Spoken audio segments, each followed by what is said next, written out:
Yang jelas kemarin saya dapat undangan dari Bapak Seskap untuk mengikuti rapat kabinet. Dan memang minggu lalu saya ada pertemuan, saya ada bertemu dengan Presiden, kemudian saya ada bertemu dengan Pak Mensesnek, bertemu juga dengan Bapak Seskap, dan pada momen itu saya diperintahkan untuk meneruskan tugas memimpin kantor PCO. Jadi kira-kira begitu keadaannya. Persoalan tadi pertanyaan teman-teman ditolak atau tidak mungkin nanti bisa tanyakan ke Pak Mensesnek ya. Tapi yang jelas yang saya terima adalah perintah untuk meneruskan tugas untuk memimpin PCO sejauh ini. Berarti pesan untuk meneruskan itu disampaikan secara langsung oleh Presiden atau dari Pak Mensesnek? Kita bicara hal-hal yang umum soal negara dengan Presiden, tapi kemudian perintah untuk meneruskan itu disampaikan oleh Mensesnek dan Seskap. Tapi untuk kedepannya dari Pak Presiden sendiri ada mungkin tambahan evaluasi untuk komunikasi Presiden pemerintah?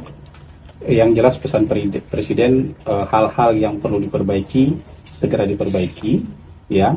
Hal-hal yang belum baik di masa lalu kemudian akan diperbaiki dan harus diperbaiki. Jadi perintah Presiden itu lebih umum begitu. Soal pengangkatan jubir di sana, Pak, kan Kenapa? tadi kata Prasetyo Hadi, ini nggak akan tumpang tindih antara PCO dan jubir istana. Berarti tupoksi PCO apa, tupoksi jubir istana? Karena sebenarnya kalau tupoksi kantor komunikasi Presiden kan sudah dituliskan dalam Perpres, dan pejabat paling senior di istana itu kan Menteri Sekretaris Negara.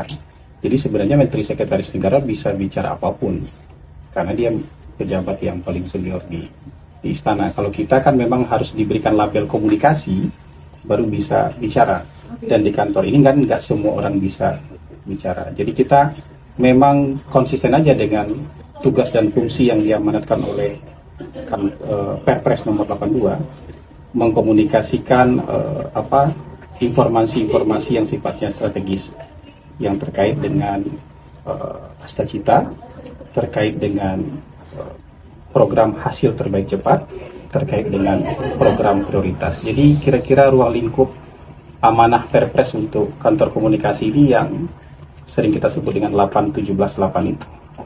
Tapi ya kalau Mensesnek itu juga bisa bicara apa saja karena beliau yang paling tahu semua kebijakan pemerintah.